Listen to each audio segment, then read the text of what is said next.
maanaam tentamar boobu yëpp pour wax ne diw leb na alors que yow ci 2 ans yaa ngi prévoir leb 9000 milliards. mais Mohamed Macky Sall président Macky Sall bi mu fiy jógee dafay bàyyi près de 12000 milliards ba 13000 milliards de dette la fi bàyyi. en 12 ans. en 12 ans.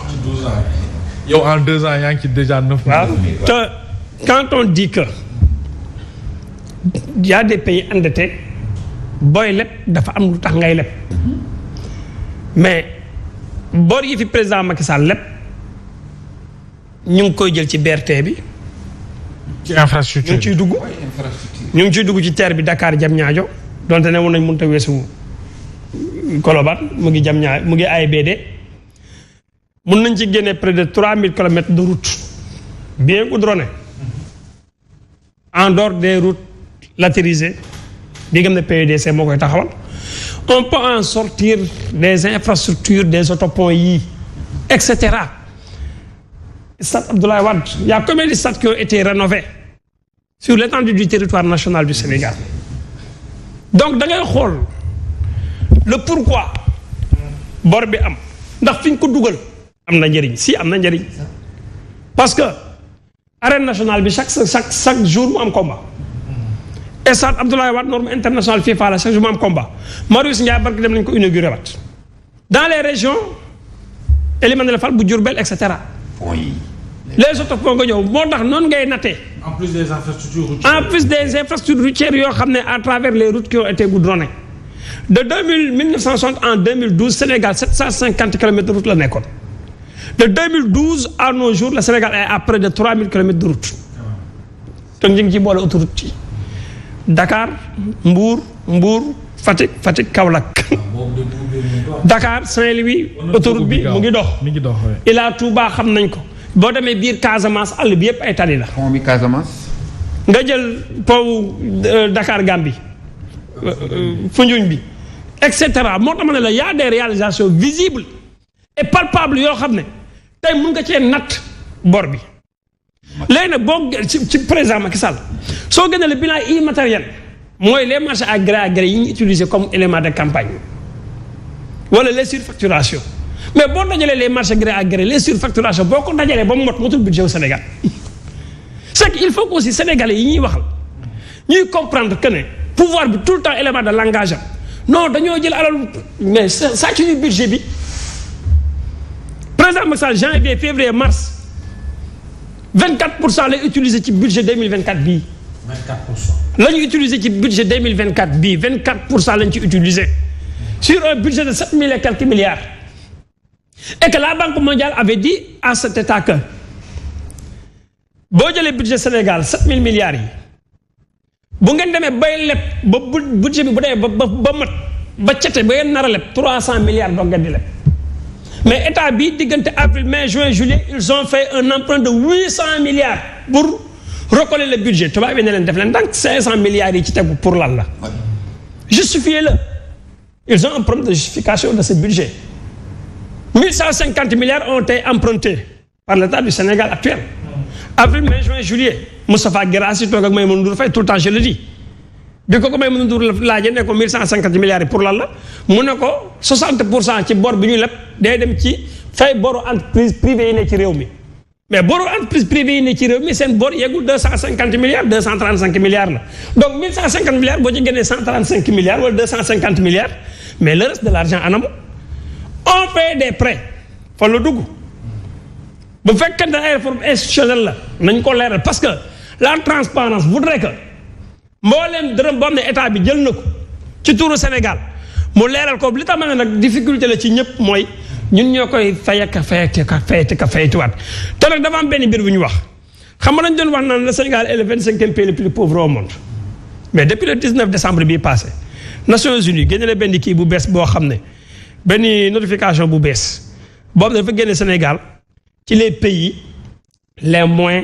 pauvres maanaam déjà la Banque mondiale a dit que balaa FMI nee na balaa muy dugalaat xaalis Sénégal mois de juin daa jot 2025 ñu ne ko pourquoi mu ne il faut que ñu apporter ko le rapport officiel de la Cour des comptes est-ce que xam ne actuellement la rapport certifié gul ba léegi. est-ce que xam ne ñu ngi waxtaan di ruumataan na dañoo waru 31 la ñu waxoon di. non dama ne moo tax génnagul ba léegi. dama ne 31 décembre. mais du génn parce que.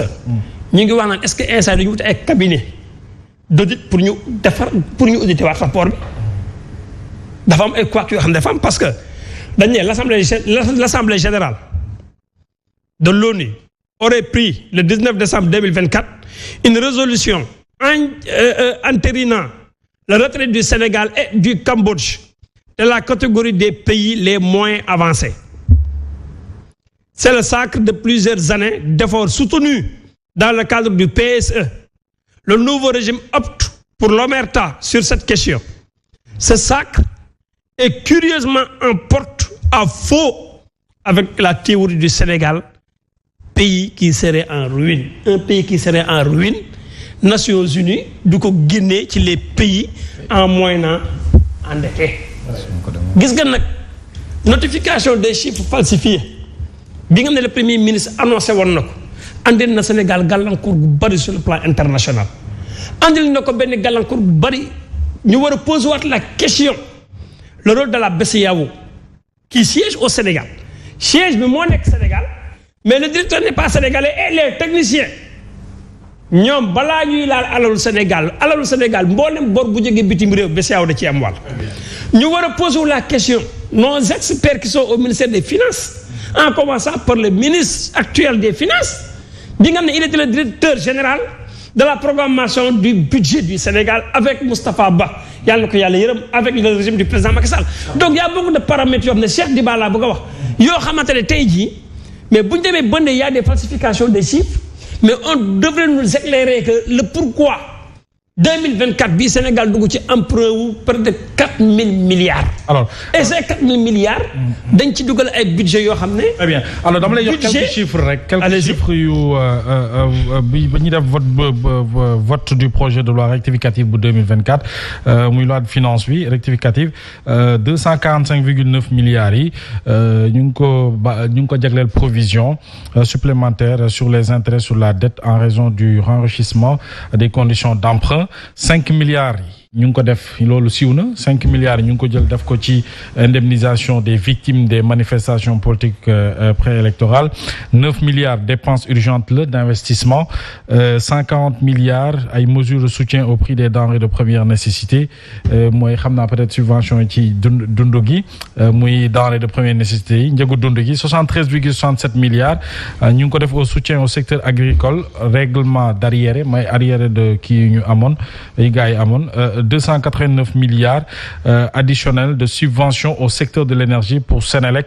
et compensation liée au blocage des prix des hydrocarbures njëgu Sénélec courant bi mi ngi gën a cher je rappelle 668 milliards de francs CFA additionnels pour les tirages sur les pré-projets engagements antérieurs contractés yi fi Macky bàyyi ñoom Sidaati donc loolu ay ajustement yu inscrire ci cadre budgétaire bi nga xam te ne ni moom la ñu daal di prévoir ci loi de finances rectificative 2024 donc c'est des chiffres yi nga xam te ni mën nañ ko wax ne bëri na ci ay beneen bi mooy am na bu ma tëb 20 milliards yi la ñu def ci organisation élection anticipée législative yi donc c'est 20 milliards malheureusement nag comme ni ko certains ñi waxee dañu koy def amuñu assemblée donc préalablement génnewuñu woon xeetu budget boobu donc lii yëpp dafay andi peut-être béy woy na mbuus mais à l'avenir je pense que ne ak l'argent du Sénégal on devrait avoir beaucoup plus quand même de hauteur et de retenue et surtout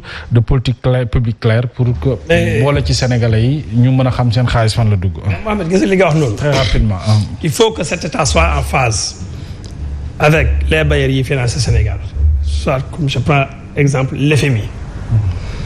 FMI dafa am lu mu wax xam nga wax nga fi léegi subvention 200 et quelques milliards pour l'électricité bi 2025 la ñu wax dañ ne le FMI recommande au Sénégal plusieurs mesures pour réduire sa dette publique FMI bu demee ba joxee communiqué rek mooy on a exécuté et l'État a accepté il faut que ça soit clair mu ne benn rationalisation des exonérations fiscales simplifier le système fiscal pour améliorer la collecte des recettes beneen ba FMI mu nu wax ne suppression progressive des subventions énergétiques waa léegi yow FMI moo lay lebal xaalis moom moo la ne boo bëggee ma lebal la xaalis suppression progressive des subventions énergétiques ngay def. léegi FMI moo ne ci moo ñu wax dëgg wala état du Sénégal moo ñu wax dëgg wala dafa am benn flou boo xamante ne sur le plan de la communication lan moo xew. FMI laay gën a gëm waxam parce que moom même kattan ba ne la fii ba 2020 ba fii ba juin dootuma dugal dërëm ci sa keesu état. très bien tant que andiloo ma rapport officiel. très bien yow nga nekk di wutaat ku lay wutal audit pour mu auditer la sa rapport. ba léegi génne goo sa rapport ba léegi kenn xamagul lu xew. y a un problème. y a un doute man gëmuma ne. cette subvention de 200 et quelques milliards. day dellu ci énergie bu ñu ko defee. ay buntu. alors li ñu dese ci waxtu jeex na. dañu koy parenthèse bu ndaw. waaw rapidement ce que le premier ministre avait dit étant dans l'opposition. développer dëkk dem di lebe FMI banque mondiale loolu man Ousmane Sonko su ma yegsee ci pouvoir bi day dakk soxluwuñu banque mondiale soxluwuñu FMI pour développer dëkk bi mais tey jii bés bu ne ñu ngi daw ci ginnaaw banque mondiale. très bien alors ñu permettre sunu invité yi ñu lancer seen dernier message avant que ñuy tàggatoo Ibou. merci encore si invitation bi di leen souhaiter mes meilleurs vœux plein de succès si rapidement li ma lire ci budget 2025.